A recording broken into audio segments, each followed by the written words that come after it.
All right, so I'm gonna be working on the power steering bracket. Problem is, the pulleys are not aligned. I'm using a bracket from a different year Mustang, not from a 68. I'm using one from a 73, 71 to 73. But if you can see here, the belt starts off in the middle here, and it kind of moves to the left. So the pulleys are not aligned. You can see that spacer I'm using there, that nut. I'm gonna cut it in half, and to align it, I'm gonna put it right here in between the bolt from the bracket and back there where it's at right now. So I'm gonna cut it in half, put one half in the front, one in the back. That should help me hopefully align the bracket. Okay, so I cut the nut in half that I'm using as the spacer with my Dremel. I put half of it back here by the block, the other half up here by the bolt. Now the pulley's lined up. You can see the bout is straight where it should be. And the reason I'm using a different bracket than the 6768 is simply because this is a roller 302, not the original 289. So they use a bigger bolt. The bigger bolt doesn't fit through the old bracket, so I had to use a bracket that I could modify. All right, so another issue with this bracket is that the adjusting bolt doesn't grab on. The one I have, the threads don't catch. So when I got the bracket, I didn't get a bolt with it, and I cannot figure out what size it is. I've tried every bolt I have. So when you see here, as I tighten it, it just snaps loose. So I'm gonna take off the bracket and I'm gonna modify it in a way so that that bolt can work with this bracket. Okay, so here we go. This should solve my problem with the bolt not grabbing. This is a power steering bracket.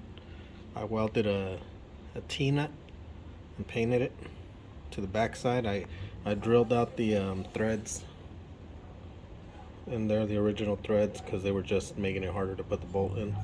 So and take it out. So put in a T-nut, welded it on, painted it so it won't rust, and that should solve my problem.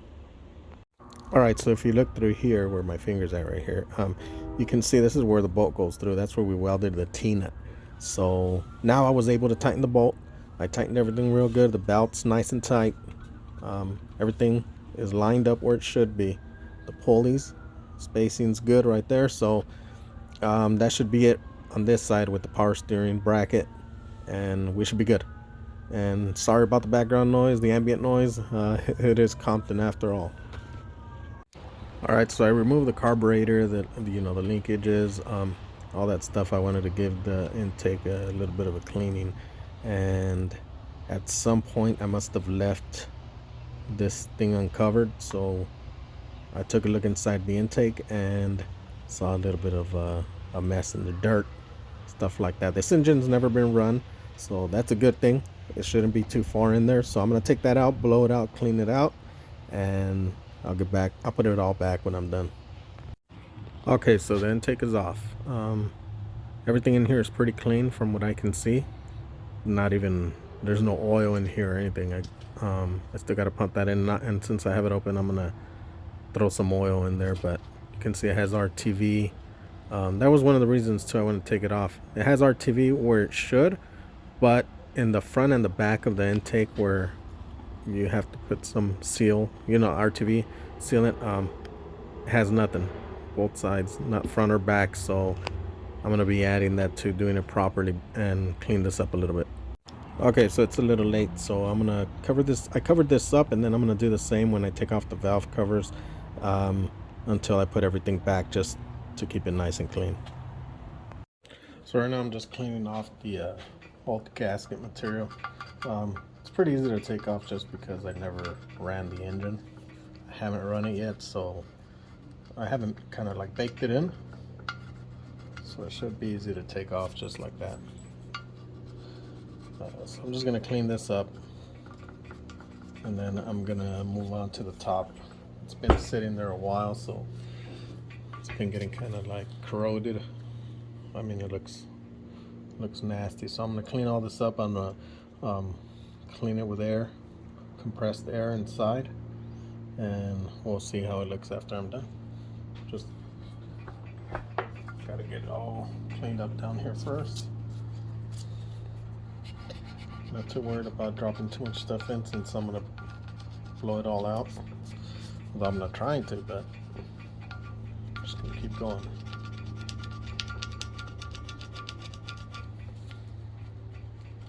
Oh, and I'm using this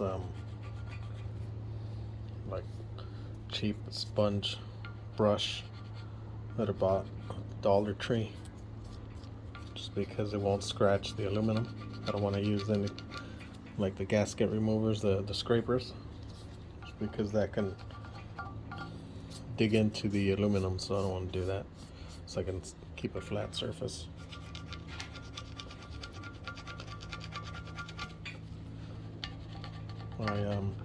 I had somebody install this for me. We were gonna do EFI on the new engine, and it's not an engine. I mean, it's from a '92 Mustang, but newer engine. We were gonna go with the AFI. Ended up not doing that, so I had somebody install this for me, because I went back to carburetor, and I was going back to a carbureted engine just because of the difficulty for the EFI system, since I wasn't too sure of that. Anyway, I had somebody put this in. They installed it. They, you know, I mean, for the most part, did a good job, but I noticed that on the parts here, front and back of the engine, I've read and seen on videos that people advise to put black or gasket maker. Some say use the right stuff, some, you know, just say do the Permatex stuff, but the guy who put this on didn't even use it. He just used the these gaskets that came with it, rubber gaskets.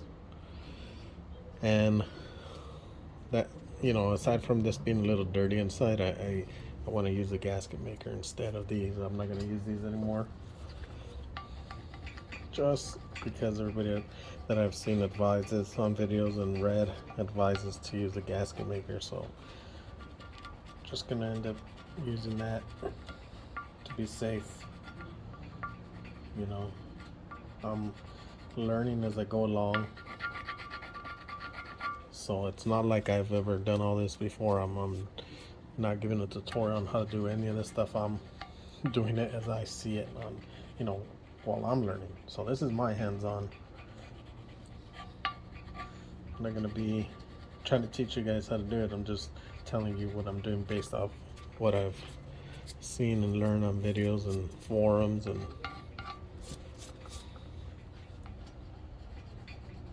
that kind of those kind of resources.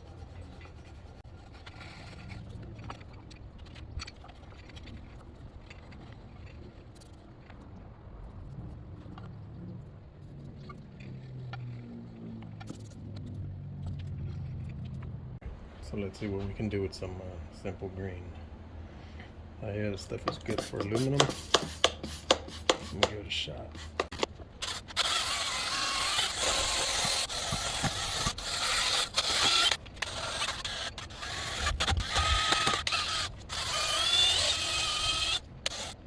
Looks like it got painted or something. I mean, like the stuff's flaking off.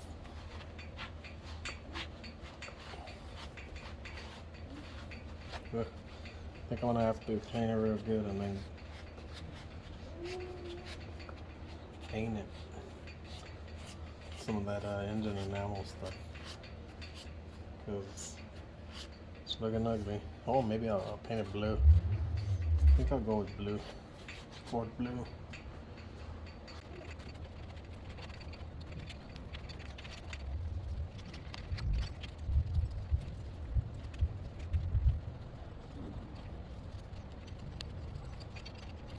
I don't know if it's from sitting there this long,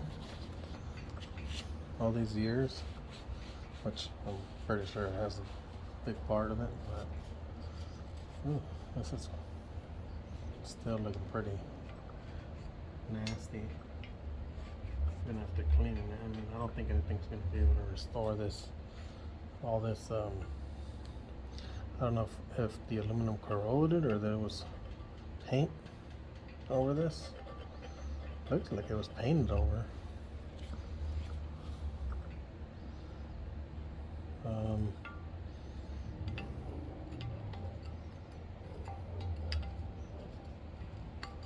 I never painted it. I'm not sure. I don't think the guy who put it on painted it, but I don't know. He might have. But originally it was this color. I mean, like here. See, this doesn't look like it was painted. Right here. Looks good.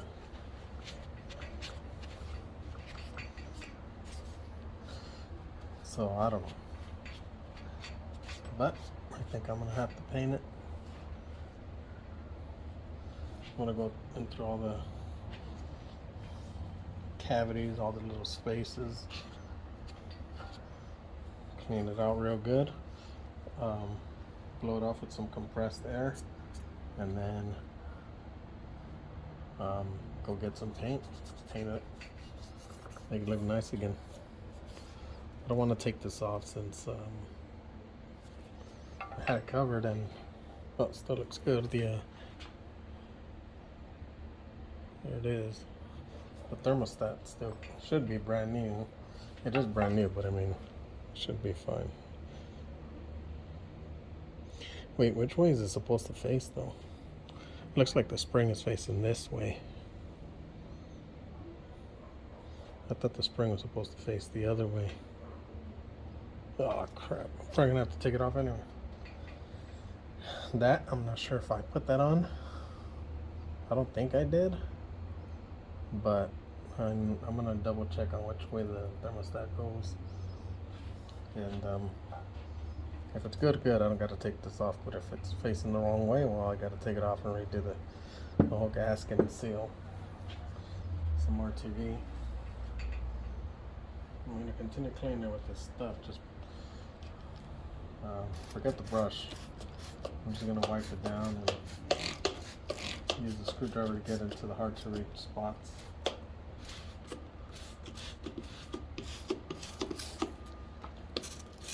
And this stuff cleans it off pretty well.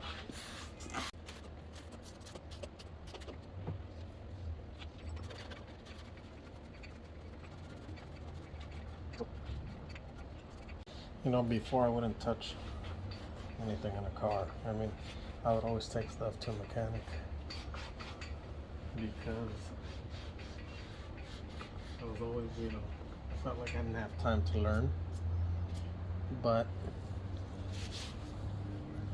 when you get what I felt was screwed over a few times, you just start doing stuff yourself because nobody's going to care about your stuff as much as you do. It's hard to find a good mechanic, and I'm sure they're out there. I've seen plenty of them on YouTube that know what they're doing. But a lot of mechanics I've been to, they don't take their time. They don't do it right.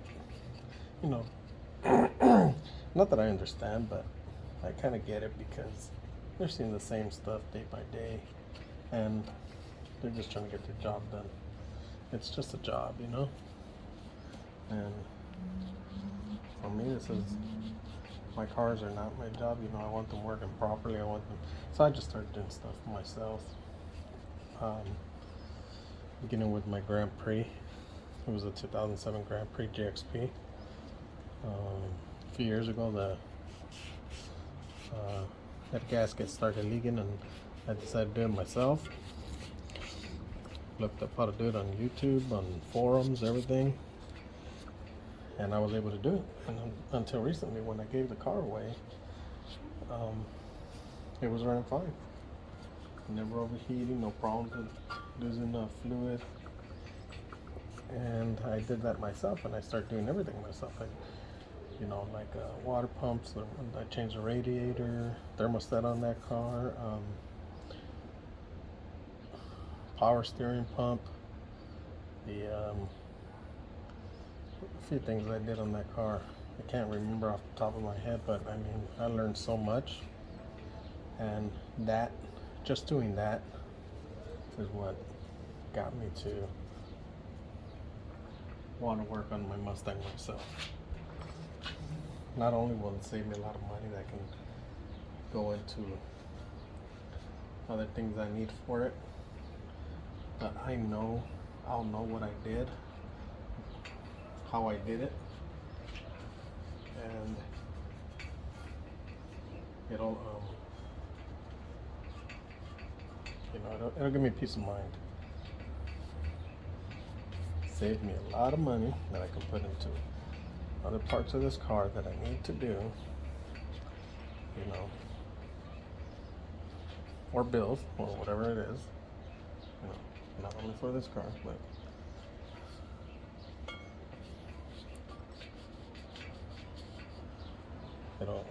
it just when you learn how to do your own stuff, you feel good too. Right after, when you're done, you just take a step back and look at it. You did it. You got it running. And that's what I want to do with this car. I did it with the Grand Prix. I would have got rid of the Grand Prix a long time ago and junked it. But I didn't have to, because I started doing all the work myself. Because it wasn't worth paying to have somebody do it, because I would have just got a new car, but I didn't want the bill of a new car, so I fixed the Grand Prix and I was doing it all myself. The only thing I didn't do was a transmission. That was the last thing I did before I gave it away a few months later, but it was the only thing, I don't feel I could have done, just because I didn't have the tools or the know-how, which it was hard to find on forums and stuff, but mainly the tools and the resources for that to get done. So, but aside from that, anything that happened, I was taking care of it, and that's how I kept it so long. I had it since around 2009 or 10, and just gave it away last year in 2022. So, just working on stuff yourself allows you to keep it longer, no matter what car it is, and have a penny or two for other stuff you really want to do, that whether it's cosmetic or mechanical. Yeah, it's not going to clean up much better than this unless I take like a wire wheel or something, but I don't want to do that, because I know that if you use like a wire wheel or anything like that on a wire brush on one of these aluminum intakes, you can, I don't know if somebody already did that way, on the bottom it looks like it's corroding. I cleaned it up, but all this stuff here, let me see if you can see it. It looks like it's aluminum is corroding, and luckily it's not around the openings for the oil, like the water jackets and the oil air, but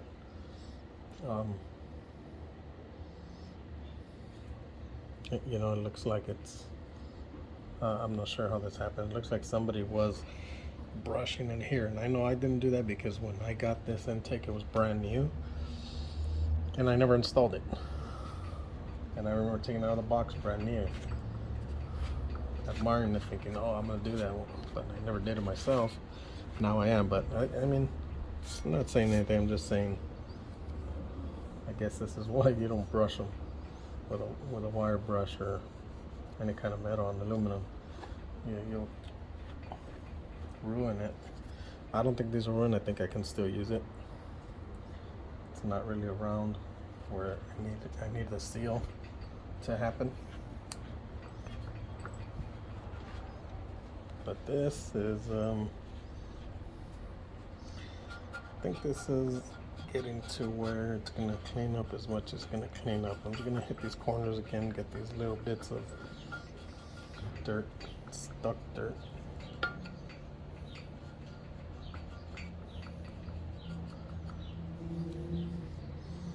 I don't like that this is peeling.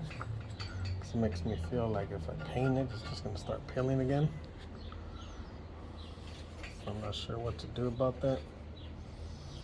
I guess what I could do is I don't want to sand it or anything like that, so I think I'm just gonna clean it real good, scrub it real good, try to take off whatever flakes come off, whatever peels off, and then I don't know if I should primer it. before I painted blue.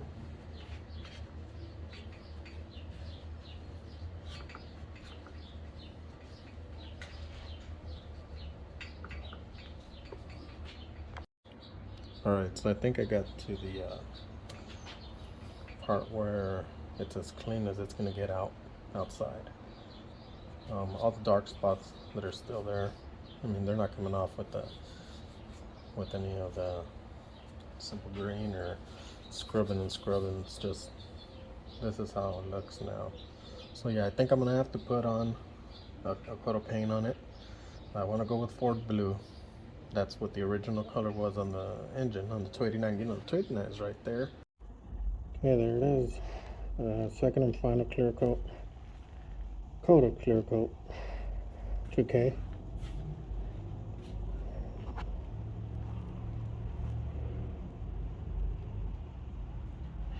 Yeah, not the best paint job, but definitely better than it was.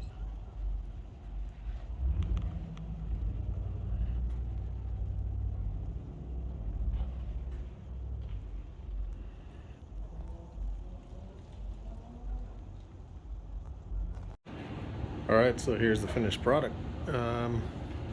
Took off all the tape.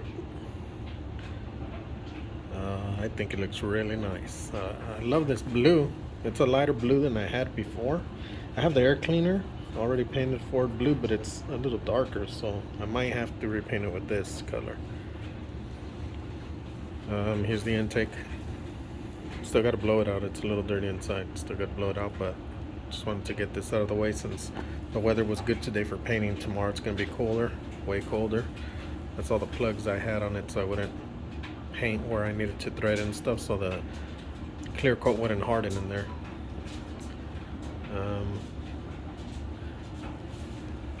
I do love this color. Did I say that? But yeah, that's how it looks. So before putting everything back together, down here by the on the oil pan where it meets the block by the balancer, right here, it's the left furthermost bolt. And then on the opposite side, there should be RTV. There's not. So what I'm gonna have to do on both sides is drop the oil pan and put some sealant on the gasket. I feel like I'm going backwards here, but I got to do it right. I got to make sure everything's good for the first start. So thank you for watching. Next time, that's what I'll have done, and I'll put everything back together. So thank you for watching, and hopefully you enjoyed this video, and I hope to see you again.